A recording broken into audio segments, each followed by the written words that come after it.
Since 2015, when he was inaugurated alongside President Muhammadu Buhari, Vice President Yemi Osinbajo has been a frequent visitor to the ancient city of Kano. Apparently, his love for Kano could not be unconnected to the hospitality of the good people of the state and his passion for selfless service to the electorate which Governor Abdullahi Umar Ganduje represents. He variously come to Kano to lay foundation, inspect and/or inaugurate people-oriented projects. His recent visit captured all the above engagements. The number 2 citizen came to be part of history spearheaded by the Ganduje's administration. The history is of the realization of a dream of having befitting infrastructural facilities in the northern Nigeria's commercial hub. Among such is a 10.8 billion Naira Aminu Alhassan Dantata flyover executed in the heart of Kano's central business district. Inherited at 15% execution stage, the facility is adjudged the longest dry bridge in West Africa. This place has the biggest market in West Africa with a lot of commercial institutions and commercial activities, with even Friday mosques around here attracting a lot of population on a daily basis. The go-slow here used to take more than 1.5 hours from the beginning of the market to the end of the market. Those going to the airport are always being trapped here. You have to start your journey very, very early if you want to follow this road. So understanding that problem, we decided to construct this bridge. This bridge was started by previous administration, but it was abandoned at 25% completion. And when we came in fact, we had to pay the contractor right from the beginning over 500 million for the contractor to agree to come back to the site. And we did that. And since that time, we never stopped paying any certificate until this bridge is completed 100%. So, Your Excellency, we earlier promised the people of Kano that Kano being a mega city, we want it to compete with any other world city in terms of infrastructure services and in terms of all other services that are expected for human development.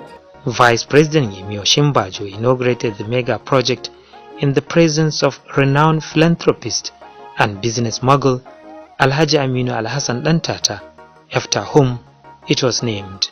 And I want to congratulate you, Your Excellency, and all the people of Kano on this major achievement, major infrastructural achievement.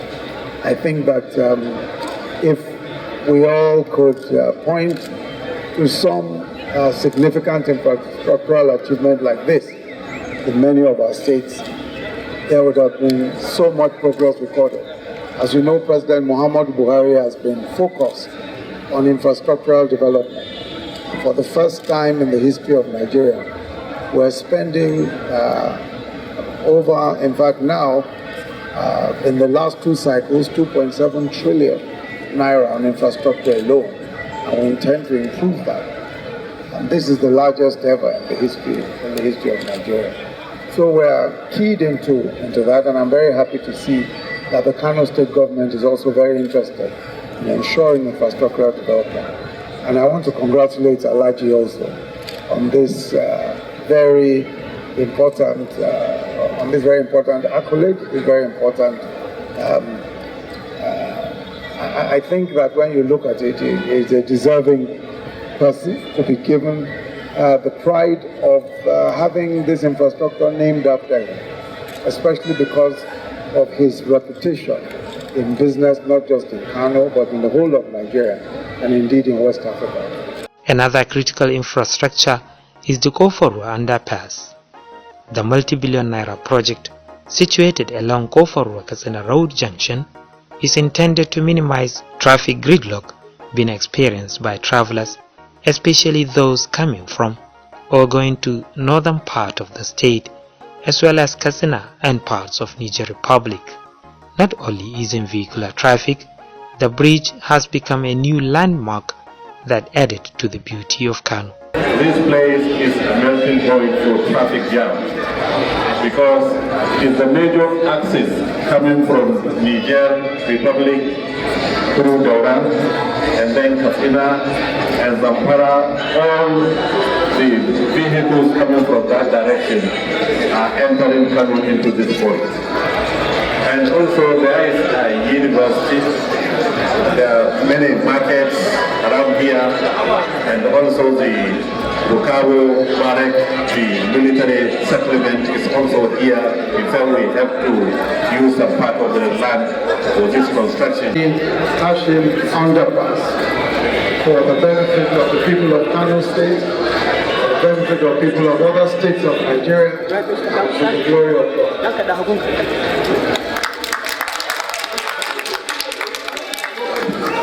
From Kofarua, the Vice President's motorcade proceeded to Shahuchi, site of another mega project.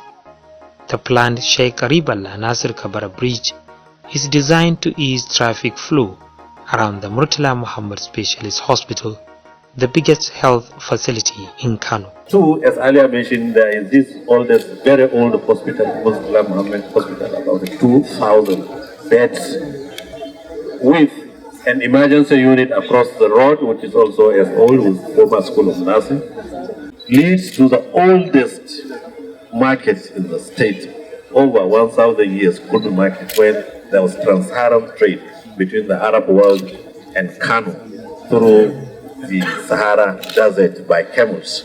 So this road connects with that old market. In fact, I was in Beirut some 20 years ago to study, when I was Commissioner of Works, to study how they were able to solve the problem of old markets. I was in Beirut for that purpose many years ago. For Professor Oshimbajo, what Governor Ganduje is doing is the only way to address infrastructure deficit in the country and stimulate the nation's economic growth. Just as you said, it's a very important bill, and it promises to do so many things and to ease the life of so many who use the route. I had said earlier that President Muhammad Buhari is very committed to infrastructure. And this is why I'm very pleased to see that Governor Ganduje is doing the same here. Because we believe that no country can truly be developed without developing its infrastructure, its roads, its bridges, its railways, waterways. So I'm very happy to see that there is so much evidence of that seriousness, purpose going on here in Kano. Thereafter, the Vice President performed the groundbreaking ceremony of a world-class cancer center, also initiated by the administration of Governor Abdullahi Umar Ganduje. The facility will be the first of its kind in Nigeria and is expected to bridge the gap in cancer treatment, thereby curbing medical tourism and loss of lives of patients. First of all, we had to undertake a research and investigation among the population of Kano State and find out the type of cancer diseases that are prevalent in Kano. And among men, we discovered it is the prostate cancer. And among women, it is the breast cancer and the cervical cancer. And so many other cancer-related cases are prevalent in Kano State. Now, in order to solve the problem, we started the journey by inquiring where can we inspect cancer treatment centers in this world, and were informed that we should visit Melbourne in Australia. So I had to take my health professionals, some engineers. We visited the Melbourne, and we were introduced to the cancer. We were taken around, and what I told them that I was not looking for anything less than what I saw in Melbourne. I wanted it to be, if it was possible to transplant it to Kano, let it be transplanted. So I invited the officials, they invited other professionals from USA, from Italy. We all combined here in Kano, and we came up with a design, and we came up with certification of the equipment. And the equipment, according to our investigation, the equipment can serve 90% of cancer treatment cases that are existing in Kano. So that is the genesis of this cancer treatment center. Now the issue is that, what are we aiming at by creating this center? First of all, we want to increase the health coverage. Already we are working on primary health facilities, on our secondary health facilities, and this of course is a tertiary health facilities. And there is a problem. Even though we must reduce medical tourism abroad. But at the same time, in order to synchronize the need for the rich and the need for the poor, that is very, very difficult to do in the health sector. So our aim is to synchronize the need for the rich and the need for the poor. How do we do it? Well, we're establishing a first-class health treatment center, which the rich will be convinced that they should come to Kano for cancer treatment. And for the poor, because cancer does not marginalize the rich or the poor. For the rich, we have to introduce some basket. Therefore, we are going to have a basket fund that will take care of the less privileged ones and the top cancer cases in Kano State. We'll do that. We've already established the Health Trust Fund, which we are going to increase it because we are going to also queue in private sector. We are discussing with the development partners.